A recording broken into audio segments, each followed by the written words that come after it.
తిరుమల 4 మాడ వీధులు.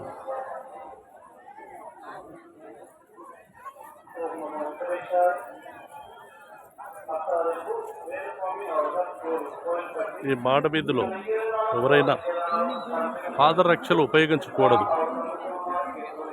అని నియమం. ఎందుకంటే స్వామివారు పల్లకీ సేవ ఈ 4 మాడ వీధుల్లో తిరుగుతారు. కాబట్టి మనం ఎవరు పాదరక్షలు వేసుకొని తిరగకూడదు. కాబట్టి ఇక్కడే మన వరాహస్వామి ఇక్కడ ఉన్నారు.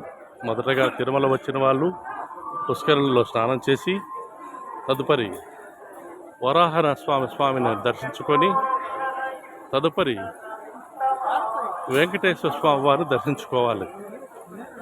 కానీ మన వాళ్ళు ముందు వెంటనే వెంకటేశ్వర స్వామి దర్శించుకుంటారు, పుష్కరంలో స్నానం చేయరు, వరాహ నరసింహస్వామి వారిని కూడా చూడరు. కానీ పద్ధతి కాదు. ఫస్ట్ పుష్కరంలో స్నానం చేయాలి, వరాహ నరసింహస్వామి వారిని దర్శించుకోవాలి, తదుపరి స్వామివారిని దర్శించుకుంటే ఫలితం దక్కుతుంది. కావున భక్తాదులు ఈ విషయాలు గుర్తించుకోవాలని నా మనవి. నమో వెంకటేశాయ.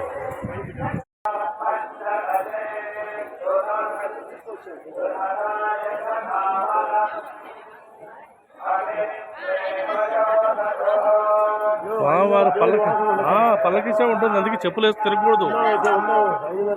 అవునాం.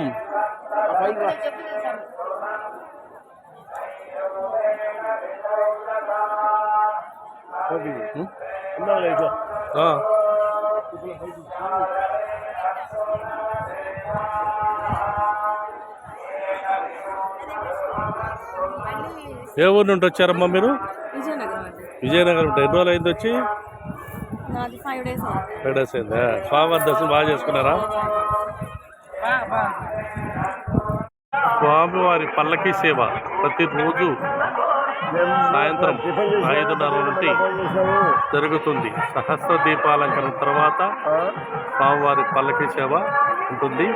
4 మాడ వీధుల మీదుగా చూడండి, దర్శించుకోండి.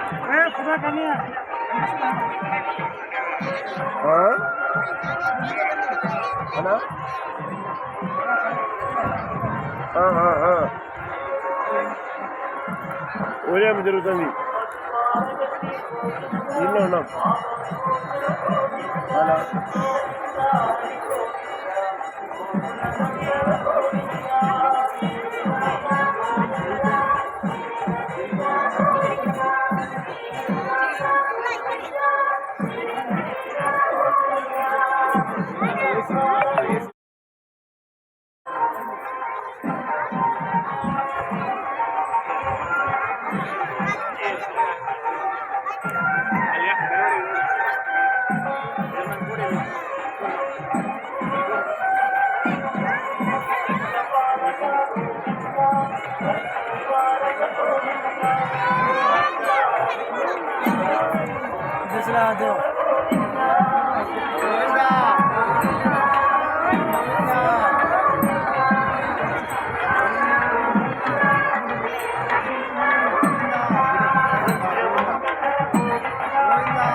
బరాబర్ది బరాబర్ది అడుగుతా